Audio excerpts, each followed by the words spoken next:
Dementia is overwhelming, not only for the people who have it, but also for their caregivers and families.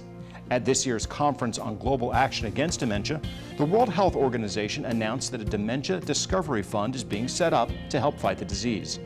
To date, up to $100 million have been raised, while major pharmaceutical companies are committing to participate through research. Dementia and Alzheimer's are still mysteries in many ways. The two similar diseases are often mixed up in everyday conversation and understanding. According to the National Institute on Aging, dementia is a brain disorder that affects communication and performance of daily activities.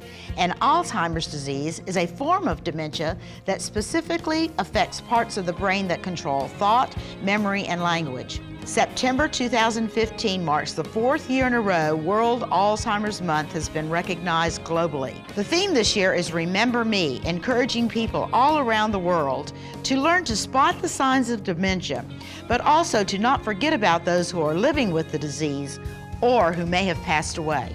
Shaunda Luken, Regional Director of Sales at Better at Home Mediri Caretenders, understands the particular challenges of caring for an Alzheimer's patient and the stress it places on the caregiver.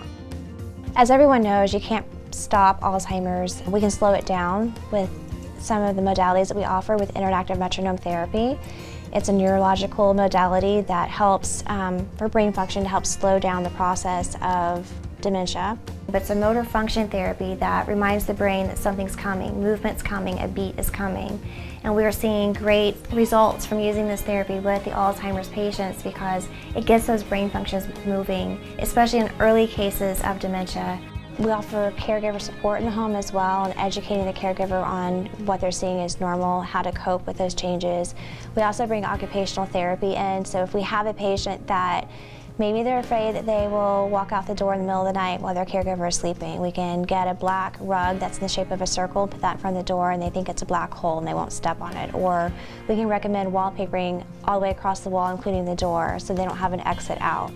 So there's little things with occupational therapy you can come in and make suggestions and changes in the home to help keep them as safe as they can for as long as possible, and then also be with the family and help them when the time comes to make that decision if they can no longer safely remain in their home, or if the care begins to get too much for the caregiver that's there, helping them transition to when is the right time to transition them to a facility.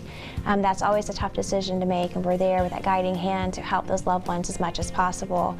And to offer insights. The biggest thing we can offer for our Alzheimer's patients is that support to the caregiver in the home. Right now, an estimated 47 million people are living with Alzheimer's, but by the year 2050, that number is expected to triple. Already, dementia and cognitive impairment are the leading chronic disease contributors to disability and dependence among older people worldwide.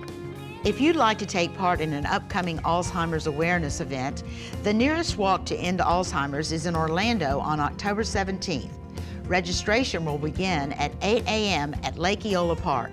We've included a link with more information on the walk, as well as contact information for Better at Home and Mediri Caretenders when you click on the Alzheimer's and Dementia Story Icon link on our homepage, yourhometownhealth.com.